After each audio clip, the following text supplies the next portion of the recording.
Hello friends, welcome back to my channel my cooking my blog.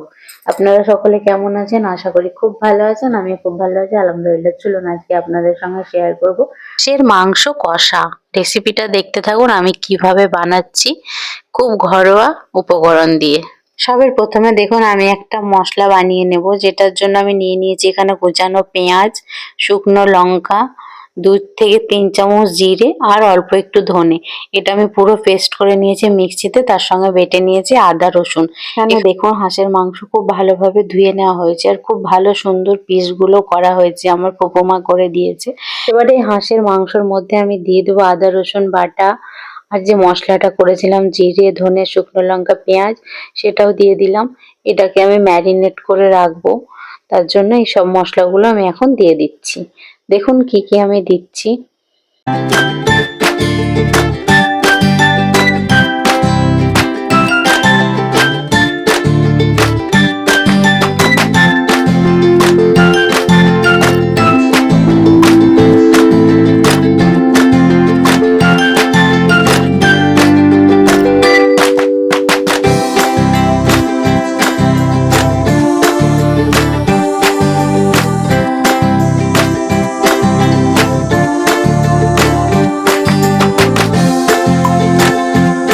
Hello বন্ধুরা, তোমরা তো দেখলে আমি সমস্ত উপকরণগুলো দিয়ে দিলাম। খুব ঘরোয়া উপায়ে আমি রান্নাটা করছি, তাই আমি ঘরোয়া মশলা দিয়েই পুরো রান্নাটা করব। দেখলে উপকরণগুলো দিয়ে আমি ভালোভাবে এবার হাত দিয়ে চটকে চটকে কিছুক্ষণ মেখে নেব, যেন সমস্ত মশলাগুলো মাংসের মধ্যে ঢুকে যায়।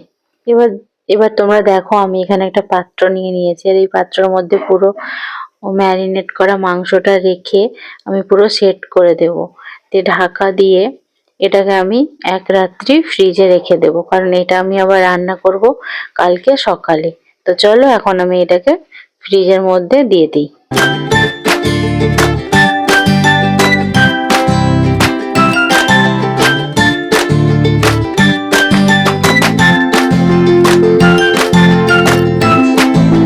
দেখো পরের দিন সকালবেলায় আমি রান্না করব, আর রান্নাটা করব আমি কোথায়? ছাদের উপরে মাটির আঁখায় কাঠের আঁচে, কারণ খুবই টেস্ট হয় কাঠের আঁচে মাংস রান্না। তোমরা তো সকলেই জানো।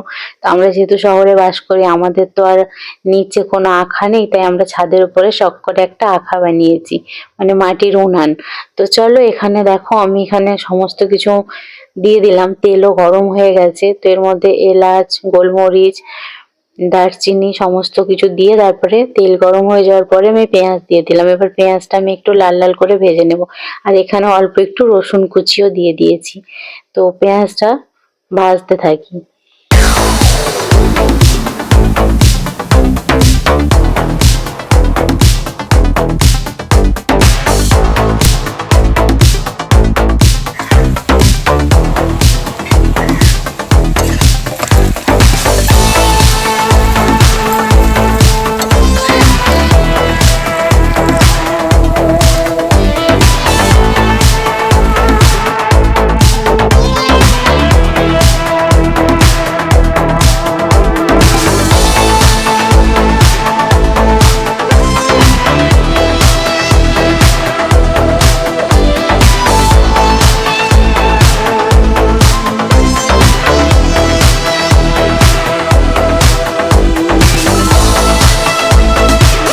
তোমরা তো দেখলে পেঁয়াজটা লাল করে ভেজে নেওয়ার পর ওর মধ্যে 2টো রসুনও দিয়ে দিয়েছিলাম, কারণ গোটা রসুন খেতে অনেকটাই ভালো লাগে। তো দেখো এখানে আমি মাংসটা অনেকক্ষণ ধরে কষিয়ে 5 মিনিট ঢাকা দেওয়ার পর এখানে জল ছেড়ে দিয়েছে মাংসের মধ্যে। আর কি সুন্দর কাঠের জালও হচ্ছে। আস্তে আস্তে কাঠের জালটা দিলে মাংস খুব টেস্টি হয়, তো আমি সেটাই করব। তো এখানে দেখো মাংসের মধ্যে অনেকটা তেল ছেড়ে দিয়েছে, তো আমি আরো কিছুক্ষণ কষিয়ে নেব।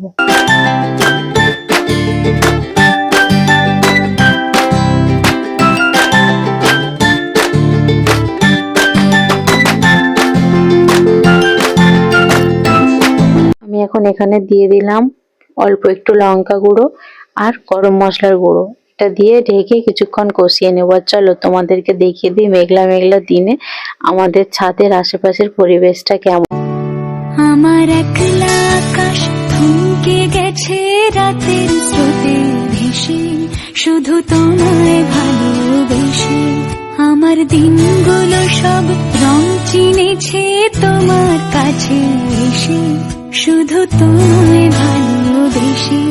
তুমি চোখ মেললে ফুল ফুটেছে আমার ছাদে এসে, ভোরের শিশির ঠোঁট ছুঁয়ে যায় তোমায় ভালোবেসে। আমার একলা আকাশ থমকে গেছে রাতের স্রোতে ভেসে, শুধু তোমায় ভালোবেসে।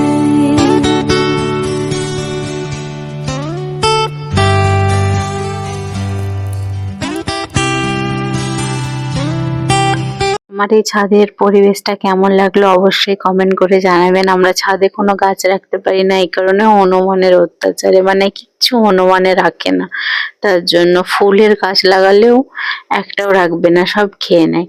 তো এখানে আমার মাংস কষানোটা দেখে নিলাম অনেকটাই হয়ে গেছে, আর একটু কিছুক্ষণ কষিয়ে গরম জল ঢালবো মাংসর মধ্যে।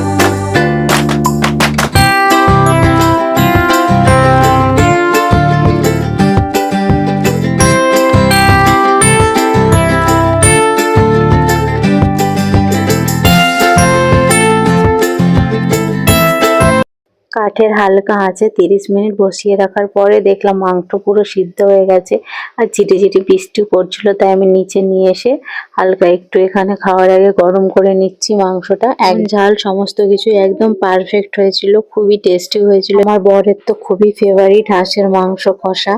তো চলো এখন তাহলে আমি বরকে পরিবেশন করে দিই, আর ও খেয়ে খুবই ভালো বলেছে, ওর খুবই ভালো লেগেছে। তো তোমাদের যদি আজকের এই ভিডিওটা ভালো লাগে তো প্লিজ আমার চ্যানেলটিকে like, share, comment and subscribe করো, পাশে থেকো। আর এই যে দেখো আমি এখানে বরকে পরিবেশনও করে দিয়েছি। হচ্ছে নতুন কোনো ভিডিওর সঙ্গে, ভালো থেকো, সুস্থ থেকো।